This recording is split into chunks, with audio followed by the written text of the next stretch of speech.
एक लकड़ी की छड़ी ली और उसे ऊपर नीचे बराबर आकार में पॉलिश किया। बधाई, तुमने एक छड़ी बना ली। लेकिन तुम्हें लगा कि छड़ी से ज्यादा असर नहीं होता, तो तुमने एक तरफ छड़ी को पतला करके पकड़ने लायक बनाया और दूसरी तरफ मोटा किया ताकि जोर से मार सके। यही बन गया एक दंड। फिर भी तुम्हें मारने की ताकत कम लगी, तो तुमने छड़ी के एक सिरे पर एक तरफा आमाशय जैसी मोटी लोहे की परत चढ़ा दी और उसकी धार बनाई। बधाई, अब तुमने कुल्हाड़ी बनाई।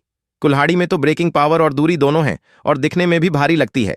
कुल्हाड़ी का सिरा भारी होने की वजह से चलाने में मुश्किल होती थी, तो तुमने लोहे को पिघलाकर 3 आकार में ढाला और उसे लंबी लकड़ी के डंडे पर जोड़ दिया। बधाई, तुमने एक लंबा हथियार बना लिया। अगर उन 2 छोटे सहारे को बाहर की तरफ मोड़कर लहरदार बनाओ और धार लगा दो तो फिर से नया रूप मिल जाता है। बधाई, नया हथियार बन गया। लेकिन वो लंबा औजार काफी भारी था और साधारण आदमी के लिए चलाना थकाने वाला था, इसलिए तुमने उसे छोटा किया और धातु का हिस्सा हाथ के बराबर कर दिया। बधाई, तुमने एक पकड़ने वाला औजार बनाया। यह पकड़ने वाला हथियार बहुत चालाक और लचीला था। लंबाई में भी बीच का औजार और छोटा लंबा के बीच का काम करता, लेकिन इसकी रक्षा करने की क्षमता कम थी, तो तुमने धातु वाला हिस्सा छोड़ दिया और लकड़ी पर एक पार्श्व फांक बढ़ा दी। बधाई, तुमने एक नया ठोस हथियार बना लिया। फिर भी उसकी मार काफी नहीं थी, तो तुमने लोहा गर्म करके लंबा हुक जैसा बनवाया और हैंडल पर एक अर्धचंद्राकार धार जोड़ दी ताकि हाथ भी सुरक्षित रहे। इस तरह आक्रमण और रक्षा दोनों वाले हथियार बने। लेकिन हुक लंबा होने की वजह से कम लचीला था और छेद करने की ताकत भी थोड़ी कम थी, तो तुमने हुक को छोटा कर दिया और फिर एक नया छोटा चक्कू जैसा हथियार बन गया। छोटा चाकू तेज और फुर्तीला था, पर लंबाई कम होने से मुकाबले में दिक्कत आती थी, तो तुमने एक तेज नुकीली लोहे की पट्टी ली, उसको एक तरफ धार दी और उसे लकड़ी की डंडी पर लगा दिया। बधाई, तुमने भाला बनाया।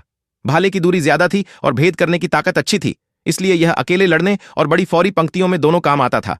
लेकिन इसकी एक समस्या थी, डंडा टूट सकता था, तो तुमने नुकीले सिरे के पास अर्धचंद्राकार धार जोड़ दी और धातु के हिस्से को लंबा कर दिया। बधाई, तुमने एक मजबूत भाला जैसा हथियार बना लिया। उसमें भाला की अच्छाइयां थीं और घुड़सवारों के लिए भी काम आता था, पर भारी कवच वालों के खिलाफ कम असरदार था। तब तुमने डंडे को छोटा किया, ऊपर लोहे की परत चढ़ाई और फिर धातु को गोल करके डंडे पर जमाया। बधाई, तुमने हथौड़ा बनाया। यदि तुम्हें मारने की दूरी बढ़ानी हो तो हैमर के सिर को लोहे की चेन से जोड़ो और चेन को डंडे से। बधाई, तुमने फ्लिंग हथियार बनाया। यह लंबा छोटा दोनों हो सकता था, कवच को भी तोड़ता था, बहुत जोरदार मार करता था, पर धीमा था और काफी ताकत लगती थी। फिर तुमने इसे पिघलाकर 4 कोनी आकार में ढाला और लगभग 70 सेंटीमीटर लंबा किया। फिर हैंडल लगाया, इससे टूटने की ताकत बनी रही और चलाने में कम थकान हुई। बधाई, तुमने एक नया काटने वाला हथियार बनाया। फिर भी लंबा चलाते चलाते थकान रहती थी, तो तुमने काटने वाले हिस्से को छोटे छोटे बेलनाकार लोहे के हिस्सों में बदल दिया। इससे वजन कम हुआ और थोड़ी बहुत कवच तोड़ने की ताकत भी बनी रही। यही बन गया एक कड़ा फटकारने वाला चाबुक।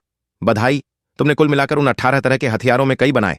छड़ी, डंडा, कुल्हाड़ी, कांटा, लंबा भाला, पकड़ वाला औजार, फांक, ठुनठुन, हुक, चाकू, तलवार, भाला, खंजर, हथौड़ा और चाबुक।